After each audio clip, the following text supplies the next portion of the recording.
Oke, selamat siang untuk mahasiswa PLB angkatan 2020. Oke, Assalamualaikum warahmatullahi wabarakatuh. Ya, untuk mahasiswa baru mohon maaf ya, karena memang sekarang itu pembelajaran secara daring, jadinya ya kita bertatap-tatapan lewat layar ini aja. Jadi belum bisa bertemu langsung ya, mungkin semester depan mungkin kalau pandeminya sudah selesai. Tapi ya entah, nggak tahu selesainya kapan. Ini aja ada kabar PSBB terus kan. Ya semoga semester depan kita cepat ketemu biar perkuliahan itu dapat berjalan secara lancar dan seperti biasanya gitu ya. Jadi tidak harus di rumah natap HP, natap laptop, kan lama-lama juga nggak bagus untuk kesehatan. Mendingan natap manusia daripada menatap ini layar kan. Ya, kita bertemu di mata kuliah pengantar pendidikan karena kalian itu sudah mengenyam pendidikan tapi tidak tahu pendidikan, jadi sekarang saatnya kalian saya antar ke pendidikan. Nah, setelah saya antar lalu saya dorong kalian, tapi bukan ke jurang ya, tapi ke pendidikan, karena kalian kan besok kan katanya kan sarjana pendidikan besoknya. Ya semoga bisa lulus 4 tahun tepat atau kalau bisa kurang, tapi kalau lebih ya tergantung kalian. Kalau mau lebih ya silahkan, kalau mau kurang ya silahkan, kan seperti itu. Oke, kita langsung saja ke PPT-nya daripada nanti kepanjangan ya kan, durasi katanya Bu Putri itu durasi ya. Oke, yang pertama kita sebelum kita ke pendidikan, jadi kita harus mengetahui dulu siapa siapa yang akan kita didik, dan kita siapa dan akan mendidik siapa. Waduh, susah. Kita siapa dan akan mendidik siapa itu seperti apakah telur itu menghasilkan ayam atau ayam yang menghasilkan telur gitu.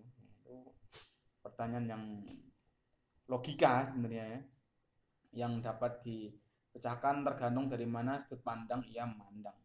Pusing ya? Ya nggak apa-apa. Besok-besok juga nggak pusing, santai saja. Oke, kita langsung saja.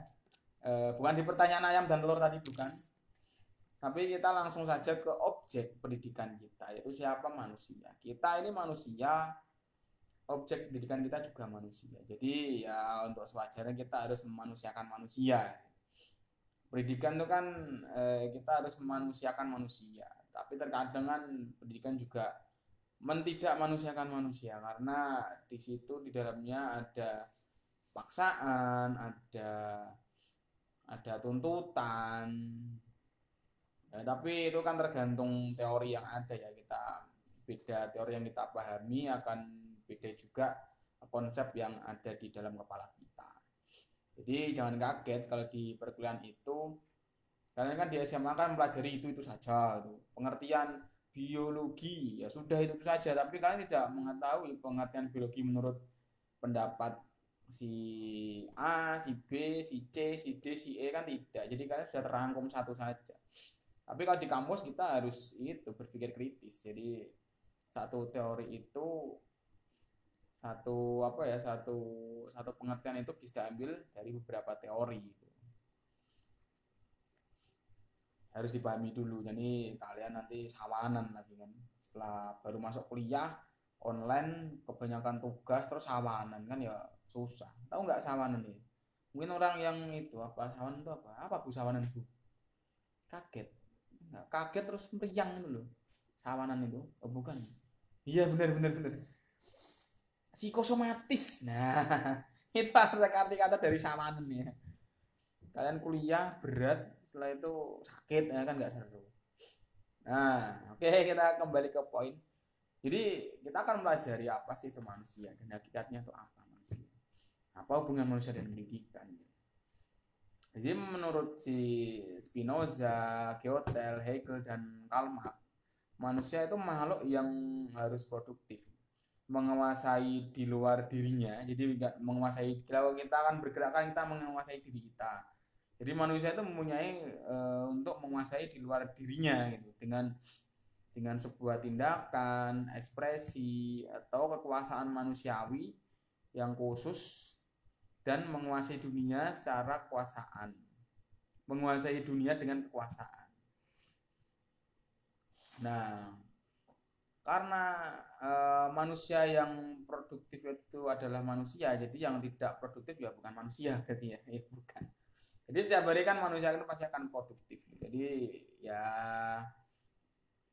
hmm, intinya itu manusia menguasai di luar dirinya juga dan di luar dirinya melalui sebuah tindakan. Itu adalah hakikat dari manusia. Makanya kalau kita diri atau dimanapun kita harus menguasai tindakan kita. Apakah tindakan kita itu beradab atau tidak? Kalau kita beradab, ya itu bisa disebut manusia. Kalau tidak beradab, itu bukan manusia. Karena ilmu dengan adab, derajatnya itu lebih tinggi adab. Jadi kita menguasai di luar diri kita, tapi menggunakan aturan, menggunakan adab. Itu yang terpenting dari manusia. Nah, manusia itu juga mempunyai kebutuhan ya. Ada kalau menurut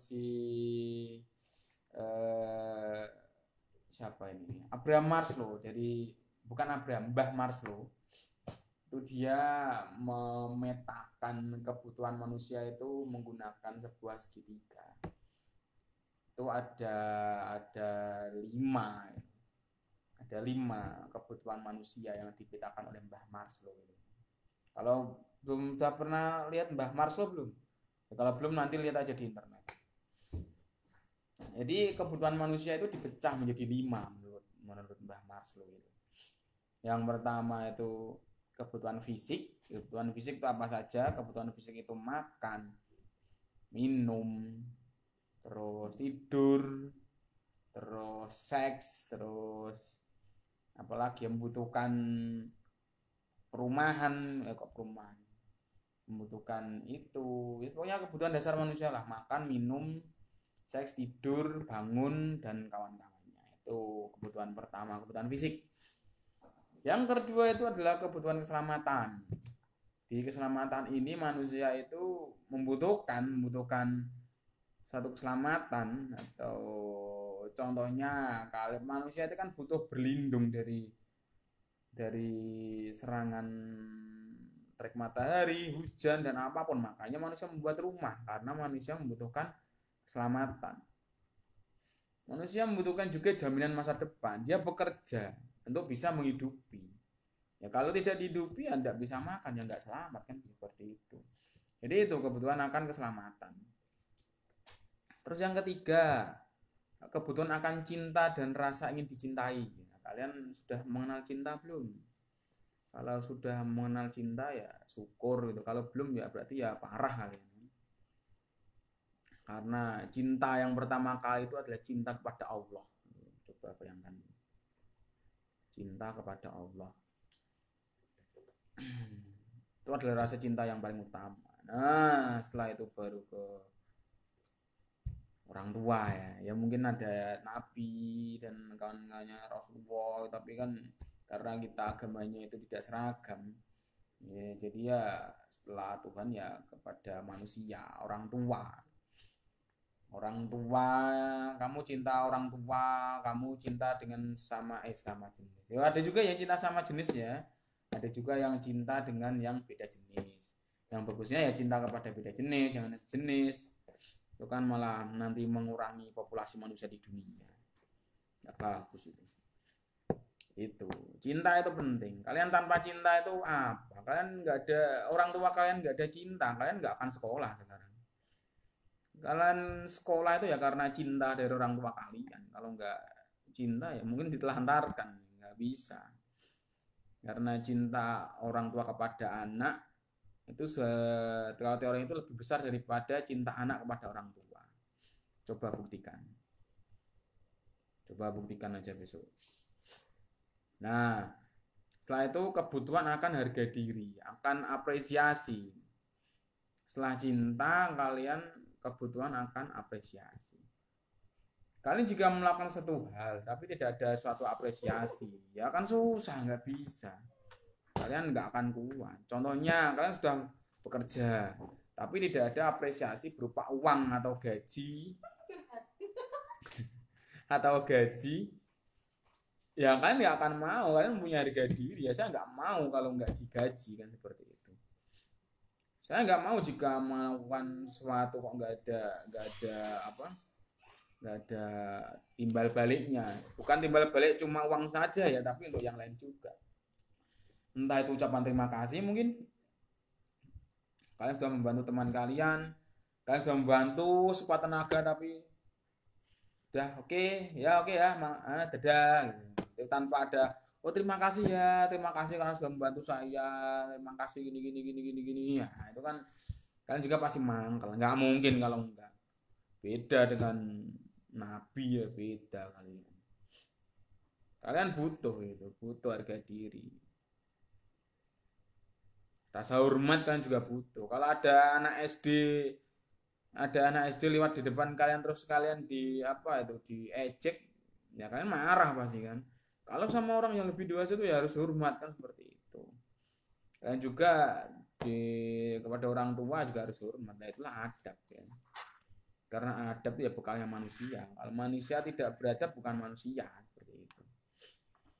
Nah, untuk di tingkat selanjutnya, di piramida paling atas itu ada mengenal diri sendiri atau aktualisasi diri. Nah, disinilah pendidikan itu ada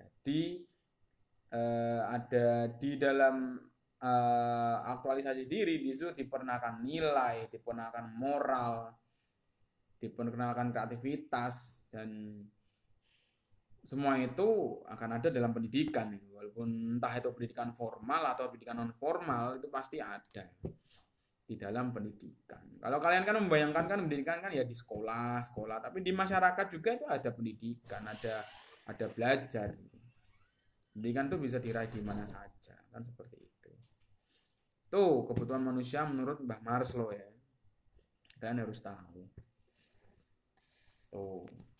Terus ini ada statement lagi, yaitu manusia lahir dengan bermacam-macam potensi. Agar potensi sebagai modal dasar dapat berkembang, jadi bagaimana potensi manusia itu bisa berkembang. Kan kita lahir dengan berbagai macam potensi, kan potensi saya dengan potensi Anda beda, nggak mungkin sama. Kalau sama ya menakutkan kan, seperti itu. Nah, bagaimana untuk potensi kita berkembang ya, kita memerlukan bantuan, memerlukan bimbingan, memerlukan pengarahan dari orang-orang yang bisa, bukan cuma bisa tapi harus bertanggung jawab ini. Siapakah orang-orang yang bertanggung jawab ini? Apakah dokter bisa mengarahkan potensi kalian? Ya tidak. Yang bisa mengarahkan potensi kalian ya guru, pendidik. Itu adalah orang-orang yang bisa mengarahkan kalian dan bisa bertanggung jawab atas bimbingan dari mereka ke kalian, kan seperti itu. Nah, makanya itu pendidikan itu bertujuan untuk membantu mengembangkan potensi ke arah yang lebih baik lagi. Iya, potensi ke arah yang lebih baik. Gak mungkin kan kalian mempunyai potensi lari cepat, potensi lari cepat, tapi kalian gunakan untuk mencuri, itu kan ya nggak masuk kan, nggak bagus. Nah, tapi tujuannya ya mana ya ke arah positif. Gak ada pendidikan kok tujuannya negatif. Kalau yang arahnya negatif itu bukan pendidikan namanya, tapi penjerumusan. Pendidikan itu membuat manusia lebih beradab dan lebih berilmu, bukan cuma berilmu saja. Nah, pendidikan itu bukan tidak hanya berarti penyampaian pengetahuan, tidak cuma menyampaikan. Nah, ini saya sampaikan ini terangkan ini, bukan cuma itu. Tapi merekomendasikan nilai-nilai dalam kehidupan itu juga termasuk itu pendidikan. Kalian di sama ustadz, sama kiai kan dikasih ceramah, dikasih wejangan, kau jangan seperti ini, sama orang tua tuh harus hormat. Bagaimana adabnya ketemu dengan orang tua, bagaimana kita beribadah lebih bagus. Nah, itu juga termasuk pendidikan. Jadi merekomendasikan nilai-nilai itu juga termasuk pendidikan, bukan cuma pendidikan klasikal di kelas saja, bukan. Nah ini, manusia tidak akan menjadi manusia kalau tidak dibesarkan dalam lingkungan manusia. Betul. Karena ya bayangkanlah manusia kalau dibesarkan oleh kera di hutan seperti Tarzan kan ya nggak punya itu kejiwaan manusia kan. Ya telanjang kemana ngambil makanan nggak dimasak ini kan seperti itu. Seperti kalau kalian berteman dengan orang yang nggak baik dengan penjahat kan pasti kalian akan terjerumus menjadi penjahat kan. Ada suatu apa ya ini bukan hadis tapi ya lupa saya apa pokoknya berkumpullah dengan anak-anak yang soleh kan seperti itu, jangan berkumpul dengan anak yang tidak soleh kan gitu, berteman dengan anak yang soleh. Aduh, jika kalau kalian berkumpul dengan penjual minyak wangi kalian akan wangi kan seperti itu ya, kalian akan karena punya tester itu makanya baju kalian akan wangi terus. Bro ada minyak terbaru bro, oh ya sini coba kan gitu. Begitupun juga dengan di lingkungan, di kehidupan. Kalau kalian bergaulnya dengan anak yang baik-baik seperti saya, seperti Bu Putri mungkin, ya kalian akan jadi baik. Tapi kalau bergaulnya dengan orang yang tidak baik, ya kalian tidak akan jadi baik. Kan seperti itu. Ya nggak apa-apa ya, kita sambil bercanda ya. Jadi seperti itu. Ya untuk penjelasan awal, ya cukup segini saja. Tapi kita lanjutkan untuk pembahasan hakikat manusia ya sampai itu. Tapi untuk yang konsep dasar dan pengertian pendidikan kita di pertemuan selanjutnya. Ya mungkin terasa cuma singkat, kuliah kok cuma 16 menit, 17 menit ya. Tapi ya nggak ada kalian kan nggak ada interaksinya, nggak apa-apa tapi. Seperti itu. Oke, mohon maaf untuk teman-teman. Nanti PPT akan saya share ke PJ-nya, Mbak siapa saya juga lupa. Untuk pertanyaan, silakan kalian jawab di kolom komentar di bawah ya. Jawab dulu kalau ada pertanyaan, tanya ke saya. Nanti kita akan aktif di kolom komentar. Untuk Mbak PJ presensi, tolong itu yang presensi dulu di bawah itu nama mahasiswa dan NPM-nya itu juga harus dicatat ya. Seperti itu. Oke, mohon maaf jika ada salah-salah kata. Kita pembahasan yang ringan-ringan aja, yang berat-berat besok aja kita ya.